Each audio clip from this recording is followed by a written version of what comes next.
Good evening, I'm Vikramoza, and this is the big question on NDTV Profit. The rupee today has closed at a fresh record low, 89.56 to the US dollar.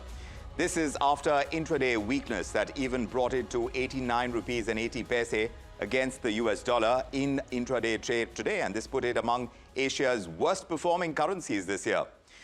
So markets have reacted, of course, to the fall in the rupee, and the currency-sensitive sectors have taken the beating, like energy and metals and autos and capital goods. They've all shown jitters in trade today.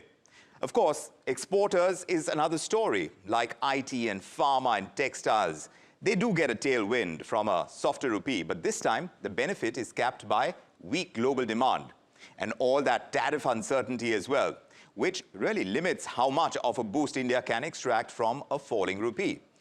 So, yes, there is a tough external environment right now, but here's the conundrum as we speak. This currency slide that we're seeing, it's happening even though India's growth story, and that includes the GDP, our investment plans, our Viksit Bharat ambitions, that entire growth story appears quite strong.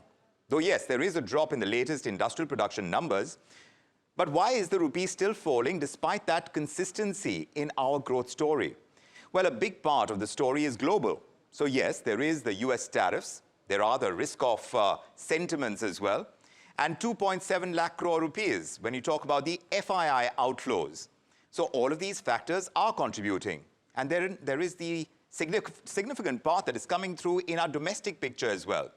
The RBI is allowing this wider trading band for the currency, and the RBI stepping back from its earlier hard stance of defending the rupee every time there is a fall. So now they're changing that. So then there is trade data as well, something that one must consider when talking about the currency. So in this latest data that has come in earlier this evening, for the July to September quarter of the current financial year, the current account deficit is at 12.3 billion US dollars, which means it's at 1.3% of our GDP. The year ago number was 2.2% of GDP when it was $20.8 billion. So yes, the trade deficit has actually narrowed, which means it should help us. So now it means that we have to ask, have these US tariffs really wreaked havoc like we were expected to happen? Because of these trade numbers, they're telling a different story that hasn't been a deep impact. So the damage on our currency has been limited, at least optically, if you look at the trade numbers. Now, when you head into a critical December MPC meeting of the RBI, there is global risk, which is still very high. So that's something RBI Monetary Policy Committee will consider. There is no trade deal yet with the Americans, and it's far from sight even as we speak. So that's another question. Foreign flows, now those remain volatile.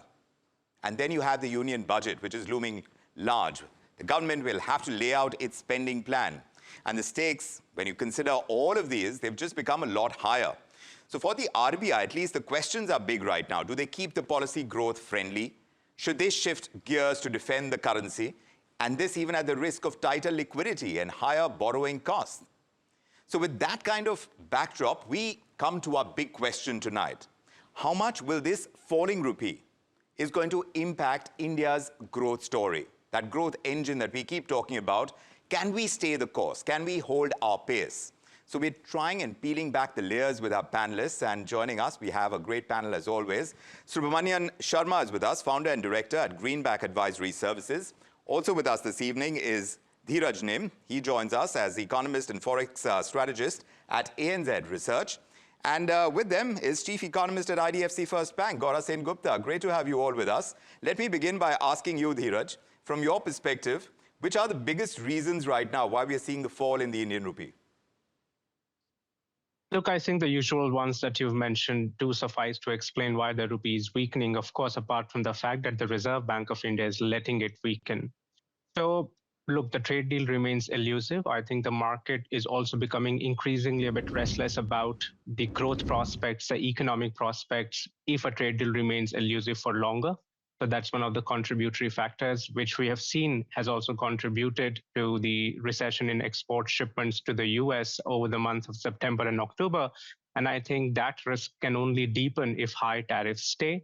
So that's one of the reasons. The second, of course, is policy-related reason. Look, we have known the RBI to defend the rupee at particular level after allowing a somewhat significant chunk of adjustment. We were expecting it around 89.50, but of course, the RBI today kind of surprised us by letting it weaken past that, at least intraday. And that, to me, is an indication that perhaps the central bank is also on the same page as far as these economic risks are concerned. And while I do agree that, a weaker currency becomes a bit of a tailwind, I also think it's a bit of a necessary condition at the moment, if not sufficient condition, to support exporters who are impacted by tariffs. So I think the Reserve Bank is also a bit on the same page, and therefore there's a bit of a policy shift here, or at least the semblance of it. Gaura, would you agree that we need that impetus for the exporters right now at a time when these tariffs are hitting us hard? That's why perhaps the RBI is willing to see that depreciation in the Indian currency?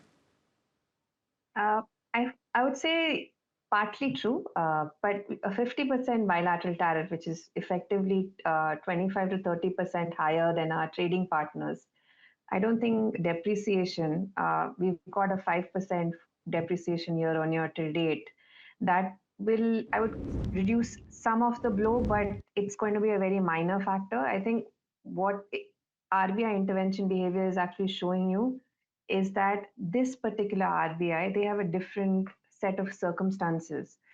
Last year, when RBI was defending the rupee aggressively, then that happened more in Q3 FY25 post Donald Trump coming in the US, and there was a rally in the dollar. RBI had the forward book. So whenever RBI intervenes in the spot market, they sell dollars, they end up absorbing INR liquidity. They'll sell dollars, buy INR. So it drains banking system liquidity.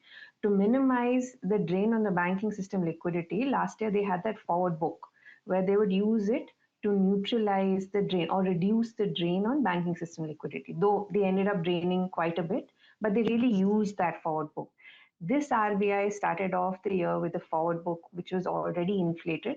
I think as of March 2025, forward book was net dollar short of around $84 billion, which basically means if allowed to mature over a period of time, RBI will have to deliver $84 billion to the counterparty that it's done the agreement with. And to put that in perspective, in FY24, India had one of the best BOP surpluses. That was around $60 billion. So it just shows the kind of distortion that forward book can cause. So this year, they have their hands are a bit, I would say, tied in terms of how forcefully they can intervene in the spot market, because they are trying to manage that forward book, trying to make sure that they got that forward book down all the way from $84 billion to a low of $53 billion net dollar short. But when the depreciation pressure on the INR went up, they again started expanding that forward book. Now the forward book is currently around $63 billion net dollar short. Right. So it is the inability to use the forward book to limit the drain on the banking system, which is reflecting in the change in track. The depreciation alone cannot make up for the fact that you have a bilateral tariff, which is 20 to 25% higher than our peers. Right. That requires policy intervention, which actually, if you see you've got credit guarantee scheme from the government of India. You got the sort of delay in payment for loans that are between September to December from the RBI for exporters or, key impacted sectors such as textiles and fisheries. Policy measures to ensure that the flow of funds to the export sectors remain. I think that is more important. Right. So, I mean, there are a slew of factors that the RBI will have to consider when going into the Monetary Policy Committee meeting. And Subramanian, perhaps you should weigh in on this, because that gap between goods imports and exports. Now, like Gaura is pointing out, as far as trade deficit is concerned, and the latest numbers seem to suggest that we have it fairly under control. And the tariff situation, because of the kind of push and play that the RBI has had to deal with, a different set of circumstances that currently rule what the RBI can do and cannot do as far as intervention on the Indian currency is concerned. How do you think they are going to play this MPC meeting in December? it's going to be a very crucial factor to consider when you have that growth momentum coming through in the GDP numbers. Nominal GDP, and I've discussed that with Gaura. Now, that remains a tricky factor as well. And then you have inflation under control. So do you support growth, or do you kind of come and intervene and support a falling Indian currency? Do you think their task is cut out? See, the RBI has always been facing the challenge between growth and inflation. Fortunately, this time around, inflation has been well under control, and we have seen inflation at the lowest level for a couple of months or years. So, RBI, from that perspective, has to focus more on growth than on inflation. Of course, the rupees depreciation which has been happening has been more due to external factors than domestic factors, because our fundamentals has been good. We have got the highest GDP growth we saw the figures of 8.2% which came in, and India has been the fastest growing economy compared to other peers. But unfortunately, what has happened is, we have this negative impact of the tariff which has impacted the exports, and to that extent, the demand-supply mismatch has been playing big on the rupee. So we have seen export dropping, and the trade deficit also widened. Last quarter, we saw the highest trade deficit, and that has been one of the biggest factors for the rupee depreciation, and where RBI has been intervening. The other factor which has also been playing has been FI has been net sellers this year around than last year, and a big outflow to the tune of almost $16 billion had also dented on the rupee's impact. So we think that we feel that the RBI has been playing their role. They have been intervening selectively whenever there has been sharp depreciation or where certain the key levels have been broken. We saw RBI intervene when it broke to the 88.20, then 88.80, and now 88.50. And again, they have to keep a balance between, what extent they have to intervene, what is the amount of dollar they have to spend intervening. So they are doing the balancing act. But yes, the external factors have been playing a big role in the rupees depreciation, and RBI has to intervene to that extent. So they have to intervene, you're saying. But Dhiraj, when you see a rupee weakening right now, what do you think companies that rely heavily on imports are thinking in terms of being able to balance it out? Because sectors like electronics, etc., which are heavily import dependent, when the currency falls to the extent that it has, how do you think it's going to show up in their bottom lines, in the kind of earnings reports now going ahead from here in the next couple of quarters? Look, I think the most prudent strategy in such a case, and when expectations have been so one-sided, not just for a little bit, for quite some time now, I think the hedging costs obviously go up, and that we've seen in the markets as well. Importer hedging interests have been quite persistent for quite some time, and I think they will remain so. Because insofar as trade deal remains elusive, we are still looking at a much weaker rupee than current levels. At least the economic configuration of India would warrant so. And therefore, this would obviously have a somewhat detrimental impact, at least from a hedging cost perspective, for the importers that are engaged in trade. Gaura, do you agree that in the current kind of scenario, like Dhiraj is saying, that we would want a much lower rupee right now? Definitely, it helps to cushion some of the impact of the tariffs. It also makes RBI's life a little more manageable. Because last year what happened is RBI defended the rupee a lot. They had the forward book, so that helped them to neutralize some of the impact. But what ended up happening is because they sold so much dollars, banking system liquidity had really dried up. This year, the RBI is taking a bit of a cautious sort of approach to the defense of FX. So as to ensure that monetary policy, domestic monetary policy independence is intact, and the domestic monetary policy, the liquidity conditions remain surplus. So yes, if RBI gives a more flexible hand and allows greater pace of depreciation, then the amount of intervention required is lower. So it makes the life a little easier. It also makes domestic policy more independent of the global circumstances, basically that impossible trinity. So yes, given the fact that they are facing a capital account issue where we are not getting capital inflows, and that is not going to change anytime soon. It's more a factor of the rate of return of investments that FPIs are getting. It is prudent from a sort of a longer term perspective that the RBI moderates the pace of depreciation, but allows the depreciation to take place rather than defending a level. And that's what exactly is what we are seeing. Right. Is that they are not defending a level, They're just smoothing the pace of depreciation. So in the meantime, Gaura, what happens to our economy? Because when an energy bill, you have to kind of weigh the consequences of a heavier energy bill, right? And when you have a softening rupee against our chief import, which is oil, and something that we need, and yes, Putin is coming in, and perhaps we are going to be able to get oil for lesser, for longer, but then there are the US tariffs to consider, and the Americans haven't taken very kindly to us buying Russian oil. So with all the geopolitical problems over there and a heftier import bill when it comes to oil and a falling rupee, what does that say for India's growth engine, which is going to be oil, whether we like it or not?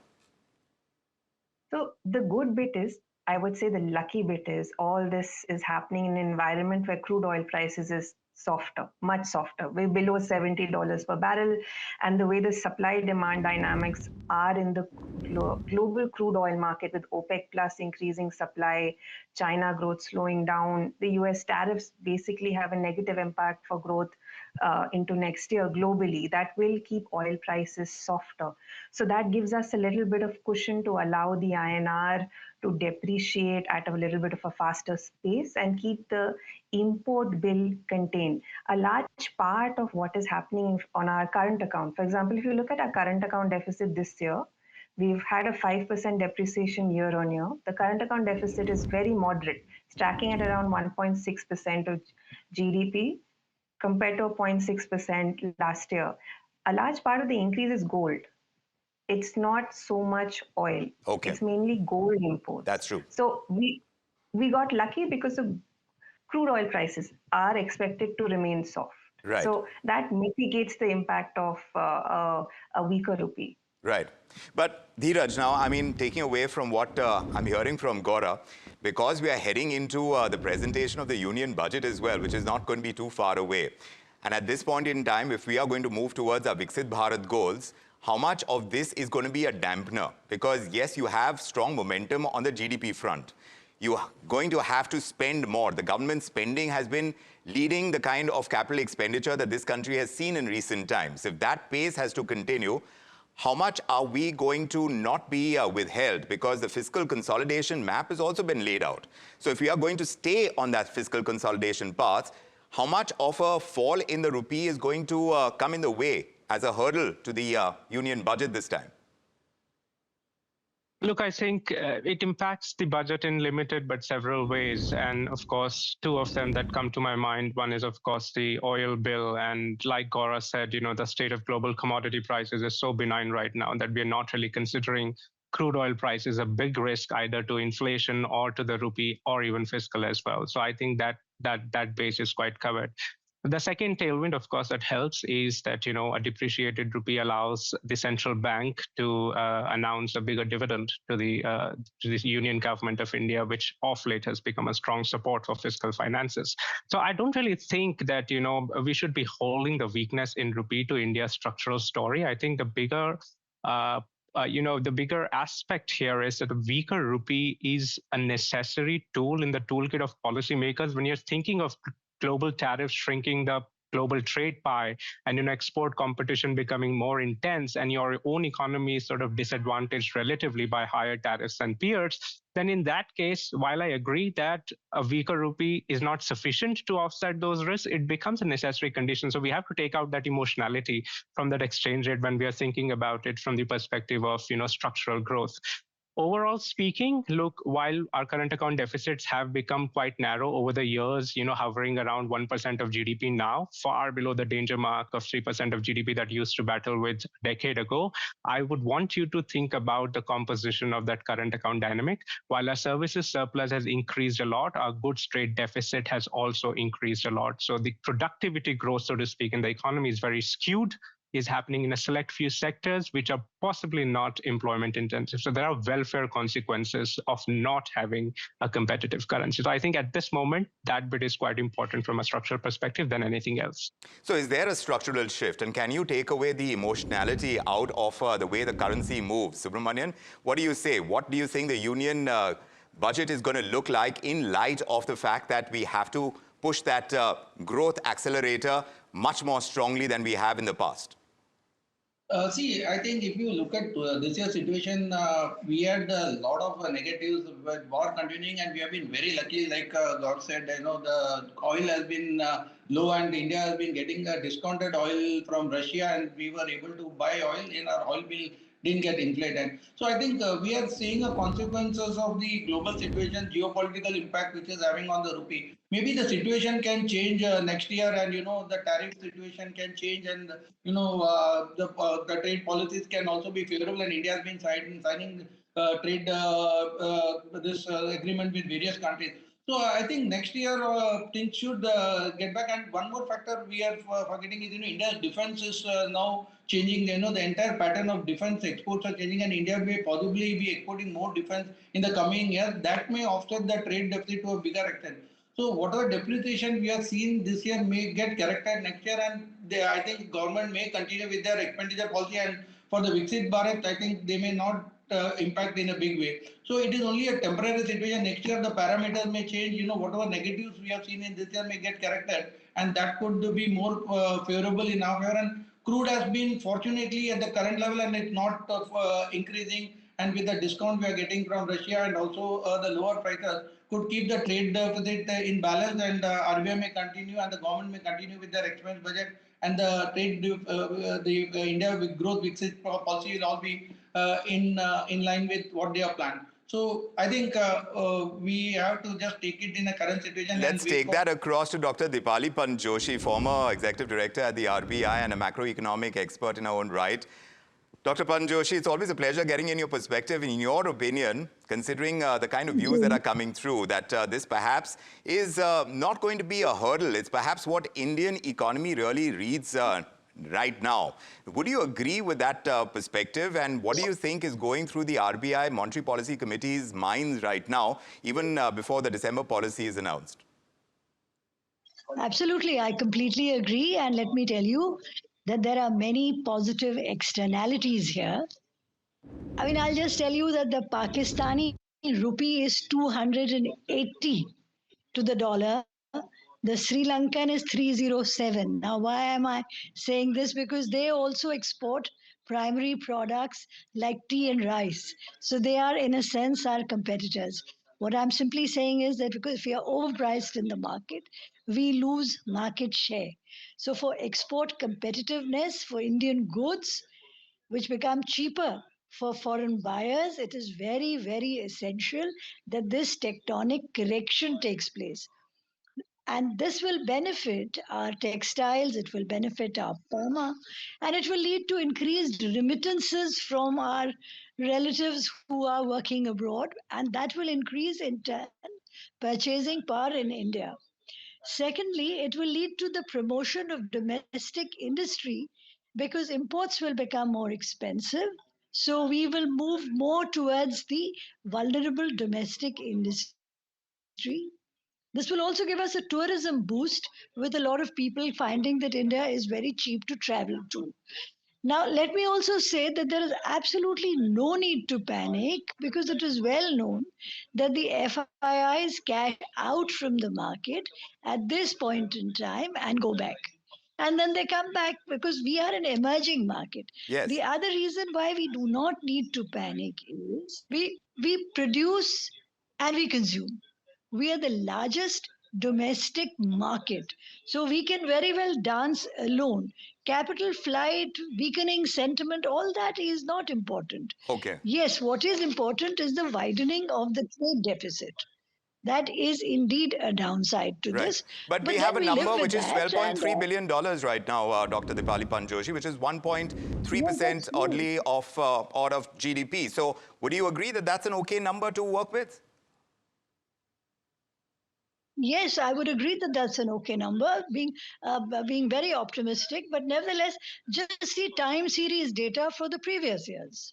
And you will find that it is in this range because pre-Christmas is the time when the FIIs are cashing out. Correct. So there's absolutely no need for any panic. Fair enough. Fair enough. We have very sound fundamentals. Inflation is low. It's a fillip to growth and expansion, which people will do, set up plants abroad, do better in the long run because exports are picking up. They're ticking. We are in the market. Right. So yes. No, absolutely. So that picture, you've kind of painted a very nice, optimistic picture for us. So the hit on sentiment, etc., is all right. But Dhiraj, when you're talking about FIIs, typically they turn defensive, they reduce risk exposure. And we've had that kind of drain take place, which affects the way the markets work as well. So do you think that continued outflow not having so much of an impact, because the markets are going to react, and yes, there will be knee-jerk reactions as well. So which are the sectors that you expect even short-term correction in to be able to take on the kind of impact that a falling rupee is going to unleash on the markets?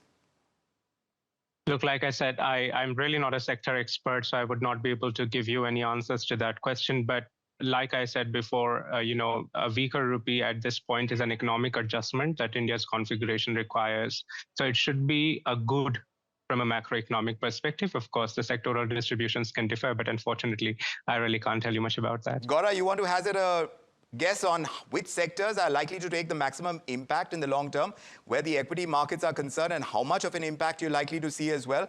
Historically speaking, when the rupee has taken a hit, how much have the equity market sentiment, like Dr. Deepali Joshi is saying, we should not be affected by that, but still, it's something for investors to consider?